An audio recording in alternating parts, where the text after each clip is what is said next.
예, 14쪽, 첫 번째 가르침 14쪽 가겠습니다. 예. 예. 같이 한번 읽어봅시다. 자, 시작.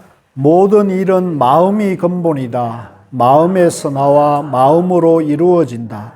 나쁜 마음을 가지고 말하거나 행동하면 괴로움이 그를 따른다. 수레바퀴가 소의 발자국을 따르듯이. 믿습니까? 근데 세상은 왜 이렇게 괴롭게 사는 사람들이 많을까요?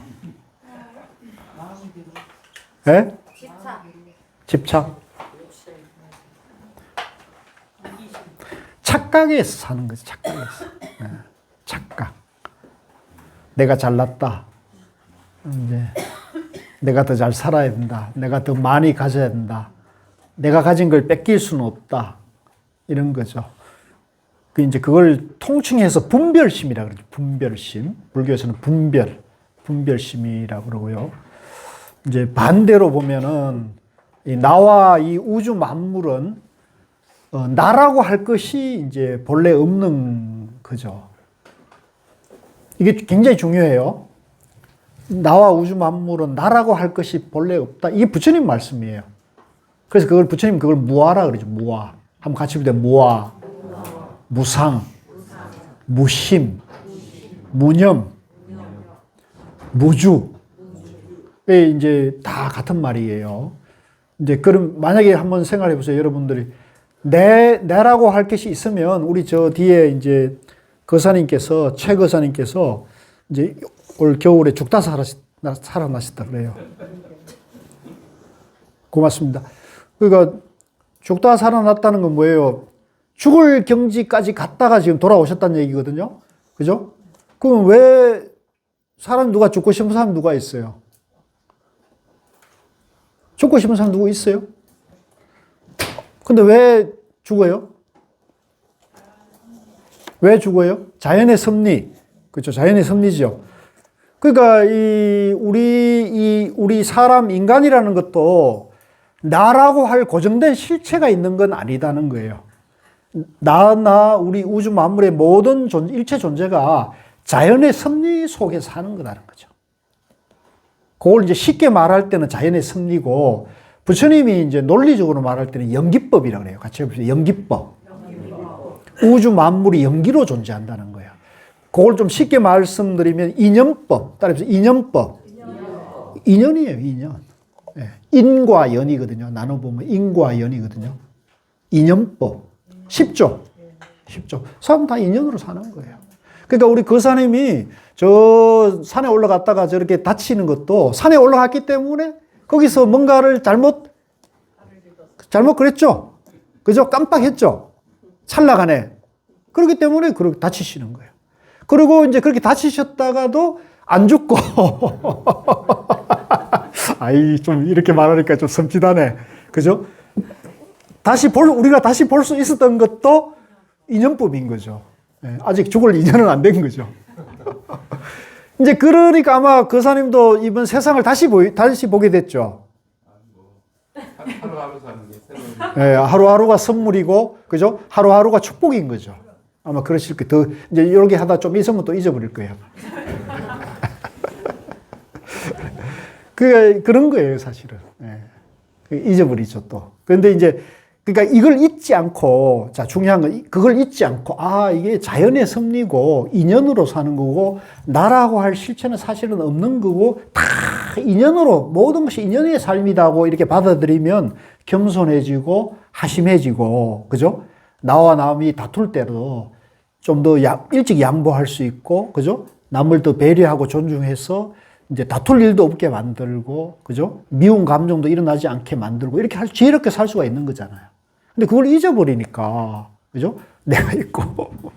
그 차이밖에 없는 거거든요. 그래서 이제 모든 일은 마음이 근본이다 하는데, 이 마음이 늘 이제 사실은 깨어 있어야 돼요. 따라해보세요. 깨어 있기.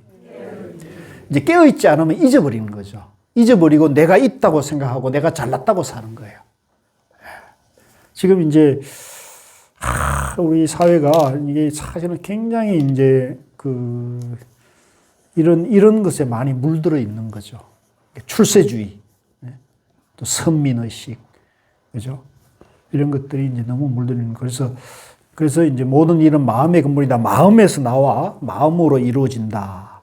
나쁜 마음을 가지고 말하거나 행동하며, 마음 자체는 좋고 나쁜 게 없어요. 이 세상 자연은 좋고 나쁜 게 없잖아요. 그렇잖아요. 그러니까 마음이 바로 자연이에요, 마음이. 그래서 이 마음을 우리 불교에서는 부처님은 거울에다 비유합니다, 거울. 마음을 거울에 비유해요. 거울이 이렇게 아무것도 없는데 비추잖아요. 비춰지죠. 근데 거울에 뭐가 있으면 비춰져요, 안 비춰져요? 안 비춰지는 거죠. 그러니까 마음은 있는 게 아니란 말이에요. 마음은 있는 게 아니고, 거울도 뭐가 있으면 안 돼요. 그죠? 비어 있어야 되는 거죠. 그래서 우리 마음이 비어 있어야, 그죠? 이 자연의 진리대로 사는 건데, 이 마음에 나쁜 마음을 가지면 나쁜 업을 짓게 된다는 거죠. 나쁜 과보를 받게 된다는 거죠. 또 좋은 마음을 가지면 좋은 복을 받는 거예요. 제가 여기 와서 이렇게 여러분들에게 이렇게 좋은 복을 지으니까 좋은 일이 자꾸 생기잖아요. 동의 안 하시는 분인데. 한 가지 좀 이렇게 더 배우고 싶은 게 있어가지고요. 예, 간단하게요. 예, 저는 이제 어디서 듣고 배운 말이요.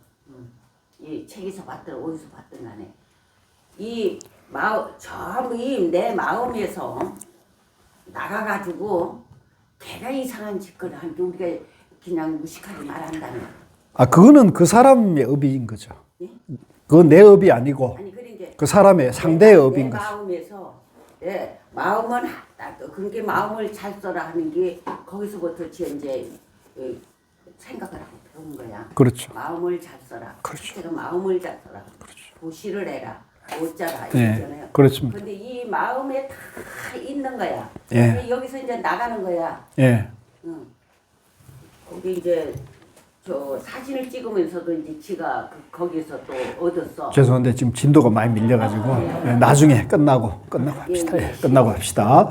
그래서 자, 여기서 나쁜 마음이 뭐냐, 이게 또 중요해요. 나쁜 마음을 이제 우리 불교에서는 물든 마음이라 그래요.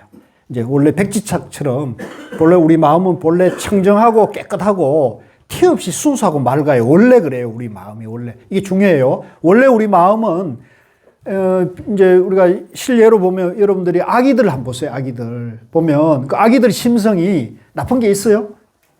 더러운 게 있어요? 그게 선악이 있어요? 잘나고 못난 게 있어요? 없어요. 그 아기들 순수하고 깨끗한 거예요. 그게 본래 청정한 거예요. 근데 어른들에 의해서 물들죠. 그죠?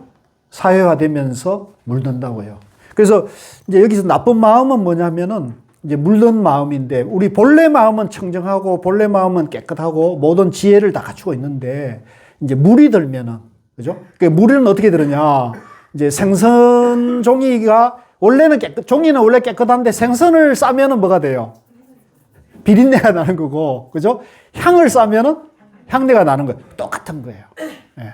원래 청정한 사람들이 어떤 인연을 가까이 하고 어떤 인연 속에 사느냐에 따라 가지고 물들게 돼 있는 거예요. 그래서 우리 옛말에 친구 잘 사귀란 말, 좋은 학교 가란 말, 그죠? 다 같은 거예요, 사실은. 그죠? 친구 잘 사귀라. 그 우리 한국사 오신 분들은 좋은 친구들만 모였기 때문에 훌륭한 인연이라고 생각하는데, 그래서 나쁜 마음은 이제 아까 얘기한 대로 이제 물든 마음, 내가 있다는 마음, 그죠? 내가 잘났다는 마음, 그죠? 이런 마음이 이제 나쁜 마음인데, 자, 반대로 이제 좋은 마음, 그럼 우리가 좋은 마음을 가져야 되냐? 좋은 마음을 가지되 그 좋은 마음에 집착을 해서 나쁜 마음을 미워하면은 그거는 그 좋은 마음이 불교에서 말하는 좋은 마음이 아니에요. 그거는 좋다 나쁘다의 양변의 좋은 마음이기 때문에 그것은 불교의 중도의 진리는 아니에요. 불교의 진리는 아니에요. 우리가 이제 일반 세속 사회에서 윤리 도덕에서는 착한 일을 하라 그러면 보편적인 거잖아요. 그래서 우리가 인문학이라든가 철학이라든가 뭐 아리스토텔레스, 뭐 소크라테스, 또 공자, 맹자, 노자, 장자, 예수님 할 것 없이, 부처님 할 것 없이 모든 보편적인 가르침이 좋은 일 하라래요.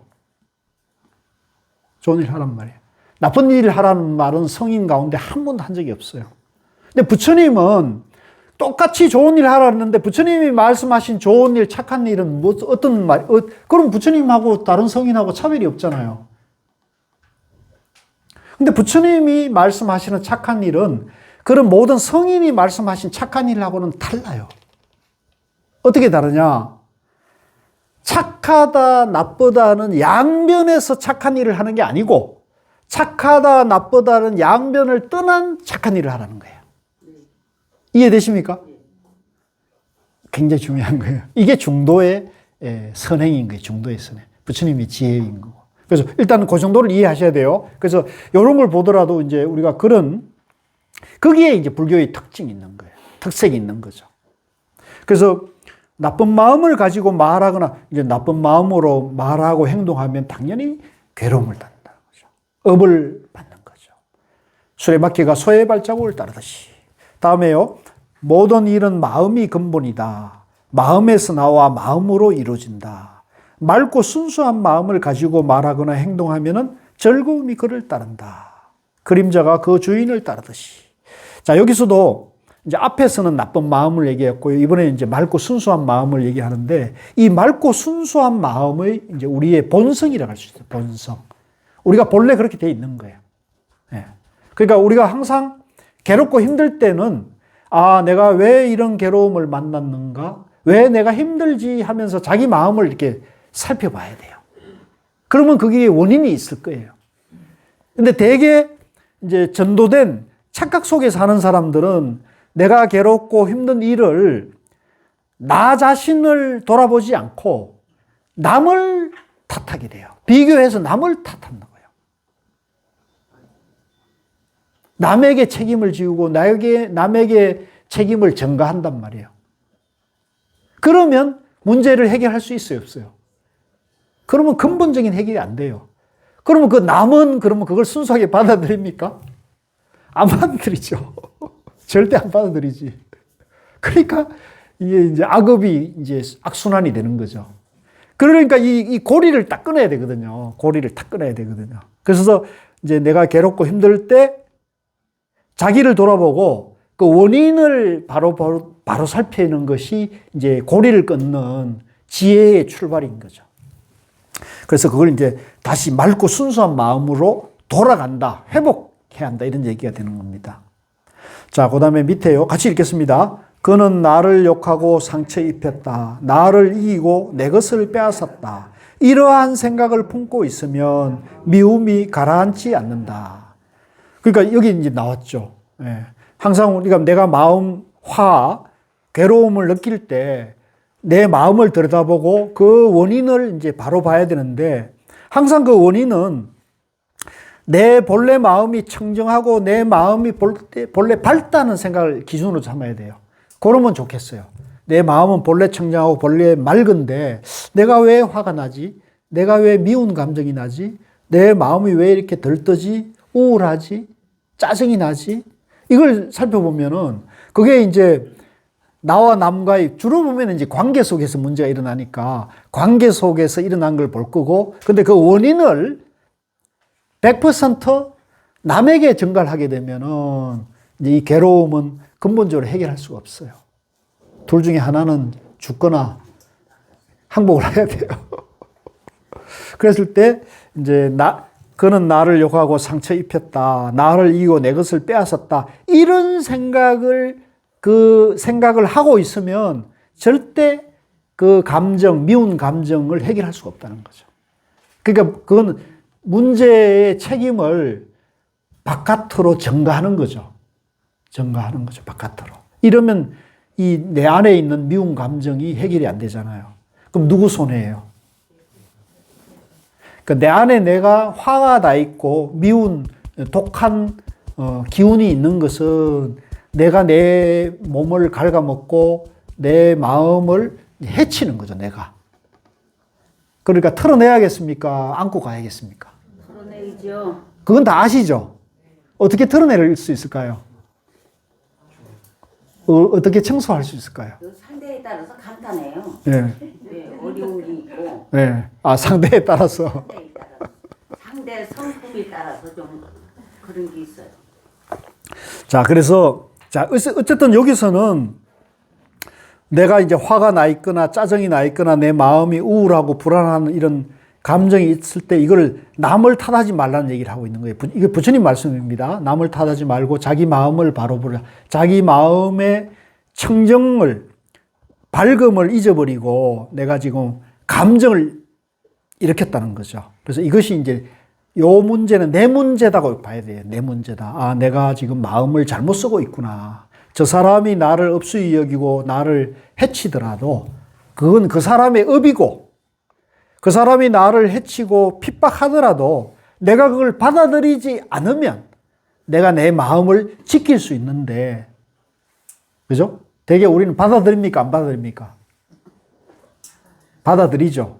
받아들여가지고 내 마음도 악해지는 거란 말이에요. 그래서 금강경에 보면은 부처님이 이제 인욕보살, 그러니까 깨치기 전에 수행자 시절에 가리왕이 통치하는 나라의 숲 속에서 이제 명상을 하고 있어요. 명상 수행을 하고 있었어요.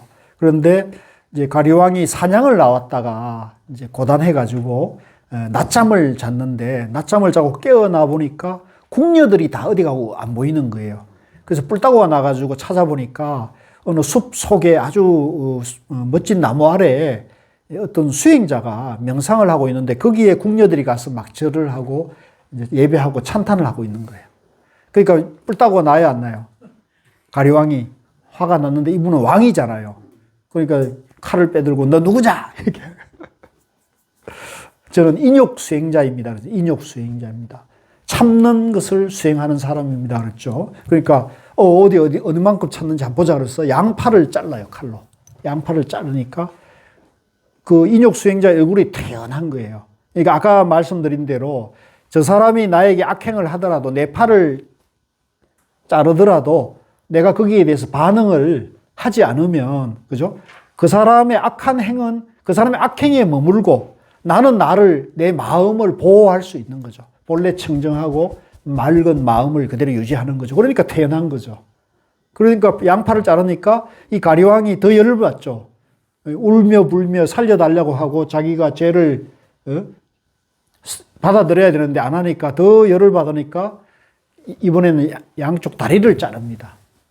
그러니까 사지를 절단을 당했는데도 너무나 얼굴이 이제 평상시 얼굴처럼 맑고 순수하니까 가리왕이 그때서야 이 사람이 진정한 인욕 수행자라는 것을 뉘우치고 깨달은 거죠.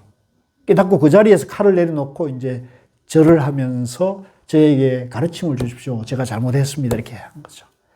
그러니까 이제 부처님이 이제 거기서 이제 그걸 위로해 주면서 이제 그런 단순한 화나 이렇게 그걸 참을 줄 알아야지 바른 통치, 국가를 이끌어갈 수 있는데 이제 당신은 이제 그러질 못했다. 그러니까 이제 그런 설법을 하고 이제 가리왕이 뉘우치고는 무슨 부탁을 하느냐면 제가 지은 업으로는, 그죠? 사막도에 떨어지고 무간지옥에 가겠지만 제가 무한지옥에 가더라도 부처님께서 인욕보살 보고 도를 이루시거든 저를 제일 먼저 구해 주십시오. 그 부탁을 해요. 재밌잖아요. 근데 이 법문이 이제 어디로 이어지냐면은 이 초전법륜경에 보면 나와요. 꼰단냐라고 나오거든요. 그래서 이 꼰단냐, 첫 번째 부처님 설법을 듣고 첫 번째 깨친 부처님 제자 중에 처음 깨친 분이 우리가 꼰단냐, 옛날에는 그분을 교진녀라 그랬습니다. 한문에서는. 교진녀, 꼰단냐가 이 가리왕이 다음 생에 태어난 사람. 그래서 꼰단냐를 최고 처음 구제하게 되는데 그걸 부처님이 나중에 얘기를 해줘요. 이 꼰단냐는 전생의 가리왕이었다. 내가 인욕보살 시절에 나의 사지를 절단했는데 나는 그래도 미워하거나 원망하는 마음이 없어서 나는 깨달음으로 갔고 가리왕은 참회를 해서 수행자로 태어났다는 거죠. 수행자로 태어났다는 거죠. 재밌죠? 이게 다 아주 스토리가 정말 재미있고. 근데 이제 우리가 이제 이해는 가지만 내가 받아들이기는 어렵죠. 너의 사지를 출단했는데, 그죠? 그걸 그대로 태연하게. 근데 이제 여기서 우리 도반님들에게 이 부처님의 이 실천, 행위에서 굉장히 중요한 교훈을 얻어야 됩니다.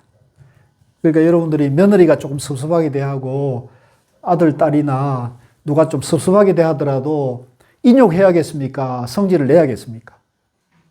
존재감을 드러내야겠습니까? 인욕해야겠습니까? 존재감을 드러내. 하다 보니까 그런 것들 나를 만만하게 봐? 전혀 뭐 저기 하지 예. 알아서 하십시오. 예. 지은대로 받는 겁니다. 예. 지은대로 받는 거예요. 그래서 이제 요거는 부처님의 실화이기 때문에 우리가 이제 그대로 해야 되고요. 그래서 그는 나를 요구하고 상처 입혔다. 나를 이기고 내 것을 빼앗았다. 이런 생각을 품고 있으면 미움이 가라지 않는다. 그런 행위를 한 상대는 상대의 업을 받게 돼 있단 말이에요. 그런 상대의 행위 업에 대해서 내가 거기에 대해서 상관하지 말고 그건 그분의 업으로 내버려 두고 나는 나를 지켜야 돼. 나를 지키고 나를 보호해야 된다는 거죠. 나의 본래 청정을 지켜야 된다는 거죠. 자, 15쪽으로 가겠습니다. 그는 나를 요구하고 상처 입혔다. 나를 이기고 내 것을 빼앗았다. 이런 생각을 품지 않으면 마침내 미움이 가라앉으리라. 화가 지나간다는 거죠. 연습해야 돼요. 연습. 그러니까 우리가 명상을 하고 화두를 하고 절을 하고 나바오 하는 게 이런 미운 감정을 없애는 거예요. 그래도 불쑥불쑥 일어나거든요. 이거 없애야 돼요. 이게 내 마음속에 남아있는 한 잠도 제대로 못 자고 밥맛도 없고 잠자지 못하고 밥 제대로 못 먹으면 면역력이 떨어져가지고 감기 몸살에 쉽게 노출이 되고 스트레스에 노출이 되고 그러면 큰 병을 만나요. 큰 병을 만나요. 그러니까 우리가 그 큰 병 안 만나고 스트레스 받지 않고 감기 몸살 안 걸리려면 어떻게 해야겠어요? 내 마음속에 화, 미운 감정 이런 것을 자꾸 비워내야 돼요. 네, 비워내는데 이제 우선은 이렇게 경전 공부를 통해 가지고 바른 지혜의 말씀을 보고 듣고 그 다음에 이제 나바오와 화두 참선을 통해 가지고 그런 감정이 일어날 때마다 그거를 이제 자꾸 비워가서 내 본래 청정한 마음을 회복하는 거죠. 자, 밑에 내려와 가지고요. 이 세상에서 원한에 의해서 결코 사라지지 않는다. 원한을 버릴 때만 사라지나니 이것은 변치 않을 영원한 진리이다. 그렇죠. 어느 한쪽이라도 이 지혜의 가르침을 깨닫고 어느 한쪽이라도 원한을 버려야 됩니다. 원한을 버리더라도 상대는 여전히 원한을 가질 수는 있어요. 아까 가리왕처럼. 그거는 그 사람의 업이 되는 거예요. 그래서 가능하면 그 사람에게 일러줘야 됩니다. 가능하면. 자네가 계속 이러면 자네가 힘들어지고 괴로워질 거야. 나는 틀었으니까, 나는 내려놨으니까 자네도 그러면 좋겠어. 라고 얘기해 줘야 돼요. 아시겠어요? 그래서 이걸 그렇지 않고 내 혼자만이 그냥 끙끙 앓고 이러면 안 돼요. 그런 문제가 생겼을 때는 얘기를 해 주는 게 좋아요. 나는 틀었다. 나는 그렇지 않을 거야. 이렇게. 아시겠죠? 꼭 하지 마세요. 아니 그렇게 하고 있어요. 예. 교수님한테 배워가지고 예. 공부해가지고. 꽁하면 안 돼요. 우리는 이 세상에서 언젠가 죽어야 할 존재임을 깨닫지 못하는 이가 있다. 이것을 깨달으면 온갖 싸움이 사라질 것을. 그렇죠? 뭐 이것도 뭐 당연하죠. 그죠? 16쪽입니다. 더러운 것을 깨끗하게 보고 감각의 욕망을 억제하지 않으며 먹고 마시는 일에 질서가 없고 게을러서 정진하지 않는 사람은 악마가 그를 쉽게 정복한다. 바람이 연약한 나무를 넘어뜨리듯이. 제가 이제 좀 우스갯소리 하나 하면은 겨울 방학 동안에 조금 시간적인 여유가 좀 나가지고요. 넷플릭스에서 멕시코하고 이제 지금 이제 미국이나 전 세계 마약을 이제 가장 한 80~90% 공급하는 데가 콜롬비아래요. 콜롬비아는 뭐를 그렇게 한다더라? 그, 코카인? 코카인. 코카인이 이제 한 8, 90%가 콜롬비아에서 생산이 된대요. 그 코카인 이전에 이제 양귀비를 대량 재배한 곳이 이제 멕시코였대요. 근데 재밌는 건 그 멕시코에 양귀비 재배를 한 것은 중국 사람들이 가서 보급을 했대요. 시날로아. 그래서 이제 이 멕시코가 이제 살기가 어렵고 이렇게 하니까 그 양귀비를 이제 대량 재배해가지고 그것을 이제 미국으로 이제 밀수랄까? 몰래 숨겨가지고 이제 미국이 이제 세계 최고의 이제 마약 소비국이잖아요. 미국이 최고로 잘 사는 나라지만은 가장 최고의 이제 마약 소비 국가예요. 그만큼 이제 그 경쟁 속에서 삶에 지치고 스트레스와 이제 괴로움이 있다는 얘기죠. 그걸 잊기 위해서는 이제 양귀비 대마초 한 대 피우면 이제 뿅 가게 하시니까 이제 유혹을 받는 거예요. 근데 이제 멕시코가 그걸 하다가 멕시코의 양귀비 대마초 산업보다도 이 대마초는 이 양이 많다네요.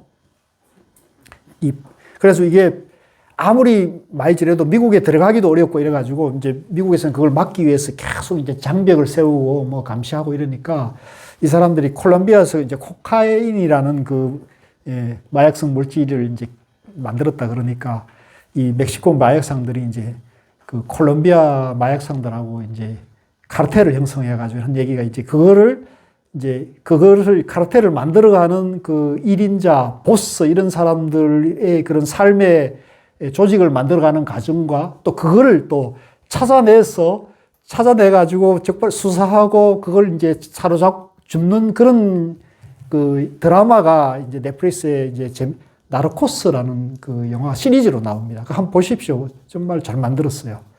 그거는 거의, 우리로 말하면 대작 드라마 같은 거예요. 엄청난 규모로 만들어졌는데, 근데 거기에 선악이 아주 극명하게 나오고 있어요. 선악이 극명하는데, 결국은 이제 그 마약 왕들이 다 잡히고, 이제 뭐, 업보를 받거든요. 근데 거기서 이제 우리가 보면은, 이게 지금 21세기 문명 시대가 맞나 할 정도로 사람 죽이는 것을 옆에 침 뱉듯이 사람을 죽이거든요. 정말, 그러니까 우리가 지금 이런 21세기 문명 시대를 같이 살아가면서도 그런 걸 보면은 거의 싫어하거든요. 거의 싫어한데 그런 걸 보면은 나는 대한민국에 태어나기 정말 잘했다. 그 멕시코 같은 데서는 그 마약이나 이런 게 1등 수출품이에요.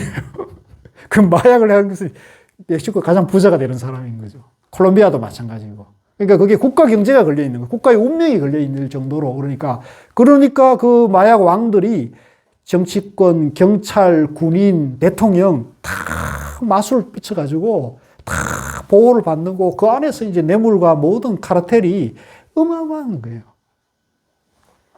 그래서 이제 제가 그 얘기를 말씀을 드리는 이유는 이제 선악이 극명하게 거기에 드러나 있거든요. 근데 거기는 철저하게 과보를 받아요. 철저하게 과보를 받아요. 제가 말씀드리고 싶은 게 이거예요. 철저하게 과보를 받는다. 세상 절대 공짜가 없어요. 공짜가 없어요. 그래서 제가 좀 이거 우스갯소리입니다만은 또 나갈게요. 진실을 진실인 줄 알고 진실 아닌 것을 아닌 줄 알면 이런 사람은 그 바른 생각 때문에 마침내 진실에 이를 수 있다. 자, 여기서 이제 제가 진실과 거짓의 차이가 뭘까고 한다면 진실은 이제 사실을 말하죠. 사실을 말하는 거죠.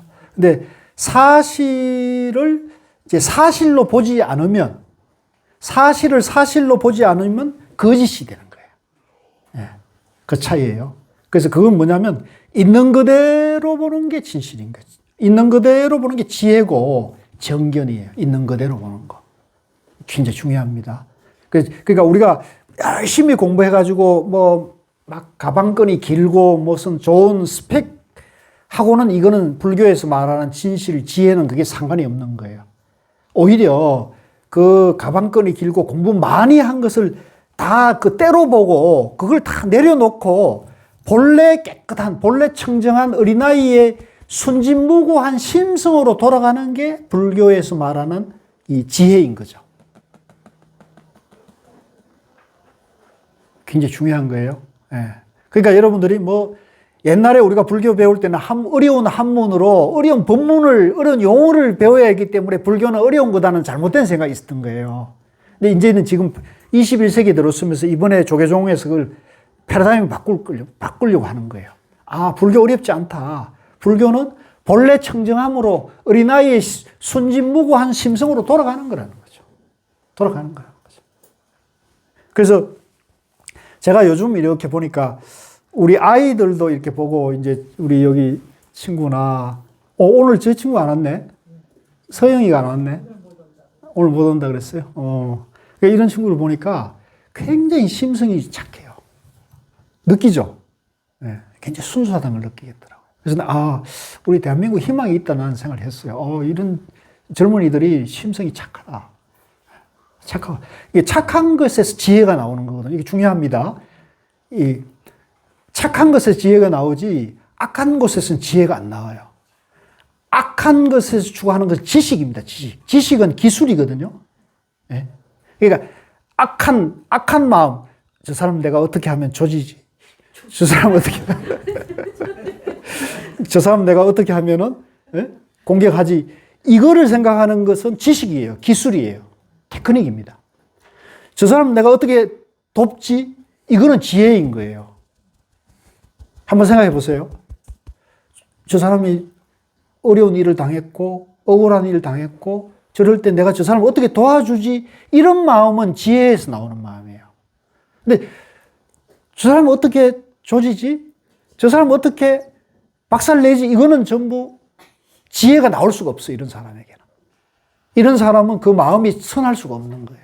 무슨 얘기인지 아시죠? 예. 그러니까 이제 여기서 부처님 말씀하신 선함은 그런 걸 말하는 거예요. 본래 청정함으로 돌아가는 거예요.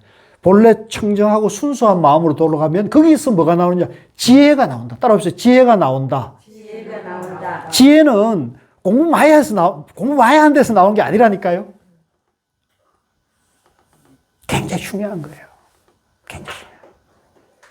굉장히 중요한 거예요. 근데 그동안 우리가, 제가 오늘 그런 얘기까지 마저 해드릴게요. 그동안 우리가 식민지 경험을 하다 보니까 뭐 일본에 가서 와세다 대학을 나오고 일본에 가서 출세하고 이러면은 그 사람들이 와서 잘 살았거든요. 또 이제 그 다음에 미국이 들어왔어요. 그죠? 미국이 분단이 되고 미국이 들어와가지고 미국 가서 출세하고 이러면은 잘 살았어요. 보장이 됐어요.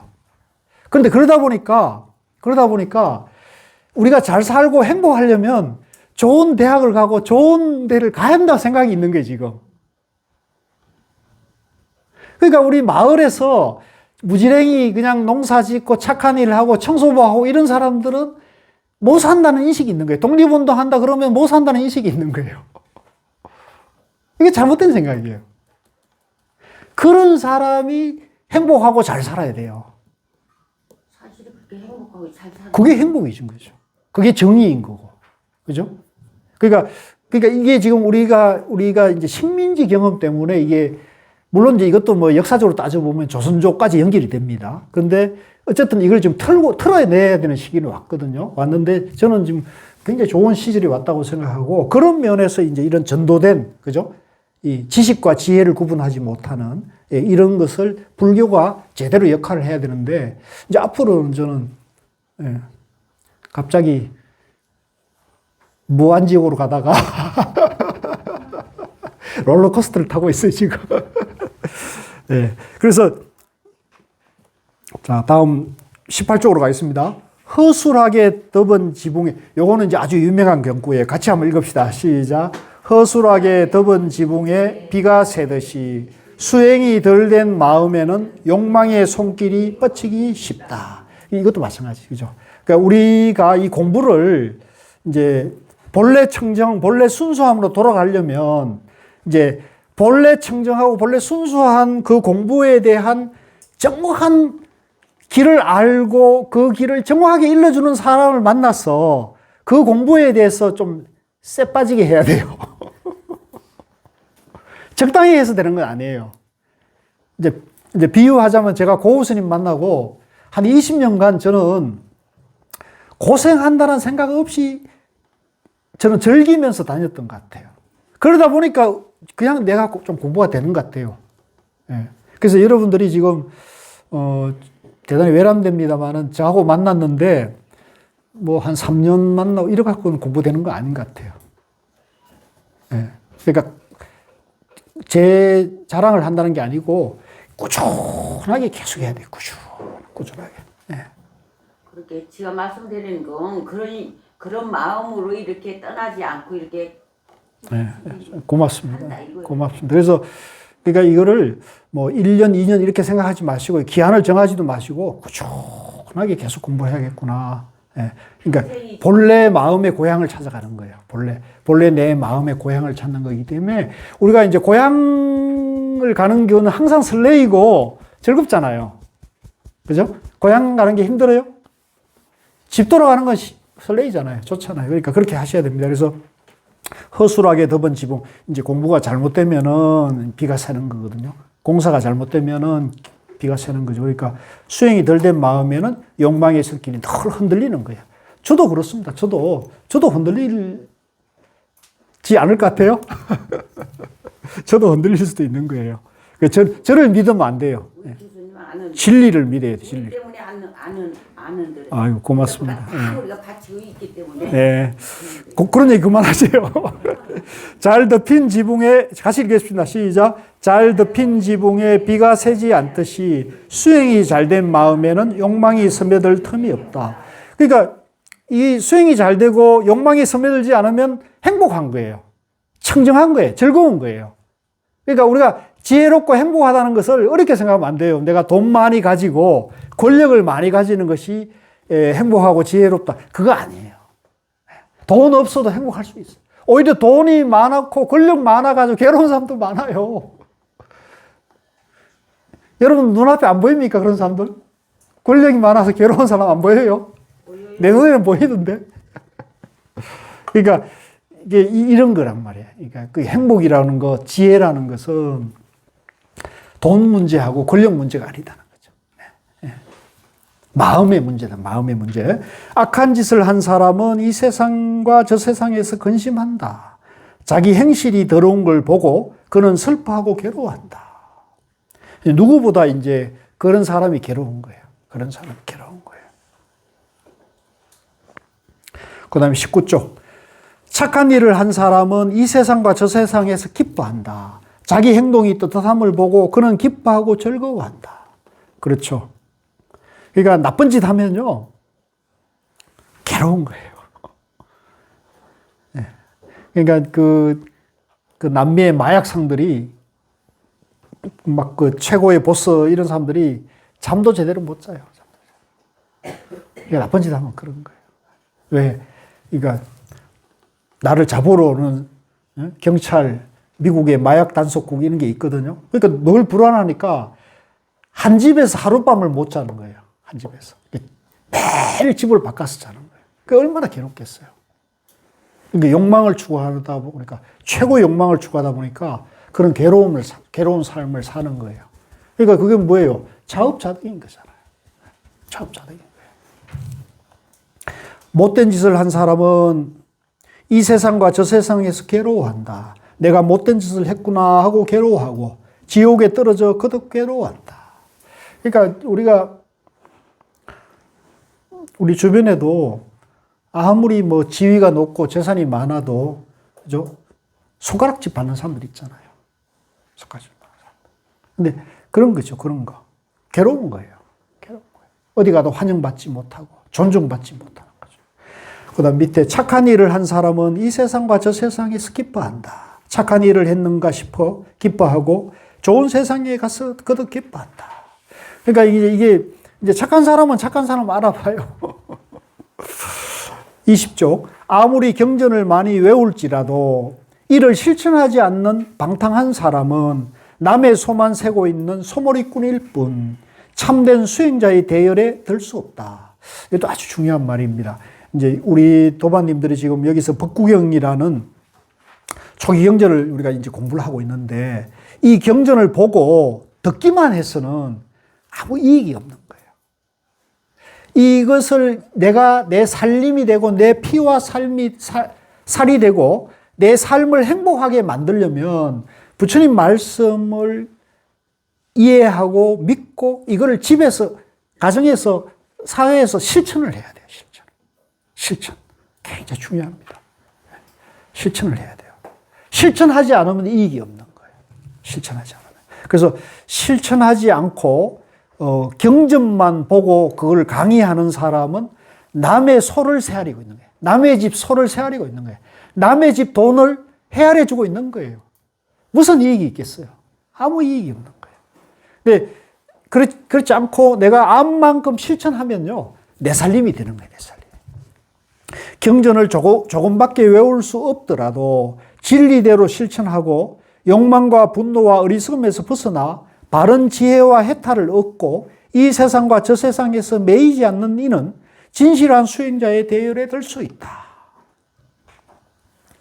그렇습니다. 그래서 제가 좀 오늘 총무원장 선생님 안 계시지만 내가 아부를 좀 하면 총무원장 선생님 3번 만났어요. 3번. 인생에서 딱 3번 만났는데 2번 처음 만났을 때 그렇고 2번 만났을 거 3번 만났을 때 이분은 어떻게 공부했길래 이렇게 저런 생각을 갖고 총무원장을 하셨을까 이런 생각이 드는 거예요.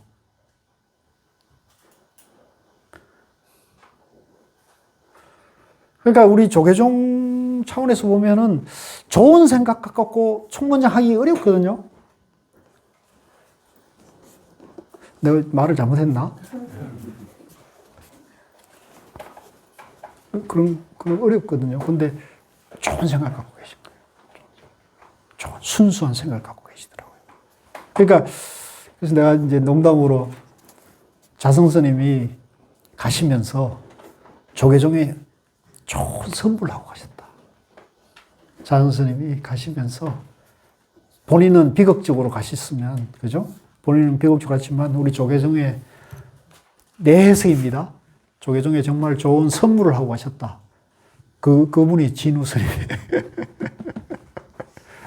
그러니까 내가 봤을 때 진우 스님이 혼자서는 총무원장 될 수 있는 분은 아니에요. 그만큼 이분이 순수하고 선하시고 공부를 많이 하신 분이에요. 근데 이런 분이 총무원장이 돼 있다는 거는 그래서 내가 조계종이 복이라고 생각하는 거죠. 쓸데없는 말을 좀 많이 했죠. 자, 오늘 여기까지 하고요.